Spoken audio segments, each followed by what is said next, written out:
عبدالرحمن بابا بیا ډېر زورور اشعار ویلي دي هغه بیا پر دا ځای باندې چې نن پر مهاجرو باندې ستړې ده او پر انصارو باندې ډېره د خوشحالۍ خبره ده هغه څوک چې هغه له هجرت نه بعد وړي هغه څوک چې هغه له پښتو بعد وړي د هغو خلکو دپاره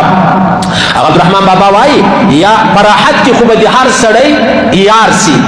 په راحت کې خو به هر سړی د یار سي یار هغه دی چې په سخته کې په کار سي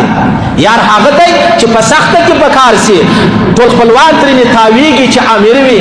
ټول خپلوان ترېنې تاویږي چې امیر وي چې غریب سي هر سړی ترېنې بیزار سي چې غریب سي هر سړی ترېنې بیزار سي اوس دغه خبره د عاجزانو په راحت کې خو هر سړی دغه وایي یاره دا زما یار دی زه د ده یار یم نو بیا عبدالرحمن بابا وایي یار هغه دی چې په سخته کې په کار سي نو نن که پښتانه یاري کوي په سخته به کوي کنه یې په راحت په سکون کې زموږ سره دشمنان هم کوي الله پاک دې حفاظت وفرمایي الله پاک دې د دوی وطن دومره ګلې ګلزار کړي چې بیا په ټول ژوند دا ونه وایي چې یاره